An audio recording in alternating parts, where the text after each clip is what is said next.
না, আজকে প্রথম প্র্যাকটিস করলাম আমরা তো।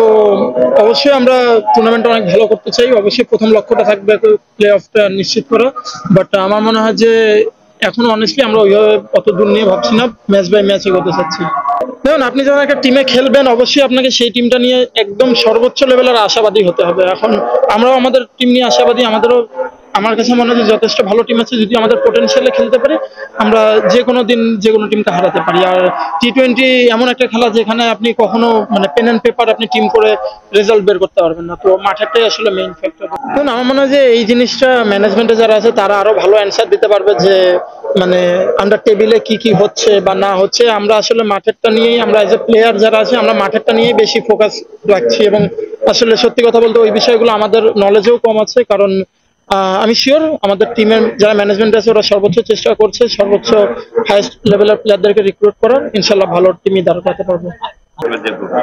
না, আমি আমি যদি মানে পার্সোনালি চিন্তা করি তাহলে অবশ্যই 5 নম্বর জায়গাটা আমি মনে করি যে আমার জন্য খুব ভালো হবে। 4 নম্বর বা 5 নম্বর এর নিচে না। But ultimately as a team management আমাকে যেভাবে চিন্তা করবে সেখানেই আমাকে খেলতে হবে। বাট যদি আমার পার্সোনাল মানে রেফারেন্স নেন বা পার্সোনাল ওপিনিয়নের কথা বলে, অবশ্যই আমি 4-5-এর মধ্যেই খেলতে পছন্দ করবো। বিপিএল অবশ্যই অনেক বিজি একটা টুর্নামেন্ট, এখানে আসলে মানে প্র্যাকটিস করার সময়টা খুবই কম পাওয়া যায় আমাদের। তো যেই অল্প সময়টাই পাবো ওটাকে ম্যাক্সিমাম চেষ্টা করব ইউটিলাইজ করা, এবং তার যেই এক্সপিরিয়েন্স আছে এবং আপনি যে তার টেকনিকের কথা বললেন, অবশ্যই তিনি মানে চমৎকার একজন প্লেয়ার ছিলেন। তো তার এক্সপিরিয়েন্স গুলো নেয়ার এবং তিনি যেই সাজেশন গুলো দিবে সেগুলো অবশ্যই নিজের মধ্যে আনার চেষ্টা করব। না, ট্রু, এটা এরকমই হয় আসলে। কারণ মানে টুর্নামেন্টটা এত বিজি বিজি থাকে, আমার মনে হয় যে মানে প্র্যাকটিসের টাইমটাও আপনি দেখবেন খুবই কম থাকে। যে অল্প সময়টা থাকে সেই সময়ের মধ্যেই আমাদেরকে 8টা টিমকে প্র্যাকটিস করতে হয় একটা মাঠে বা হার্ডলি 2টা মাঠে।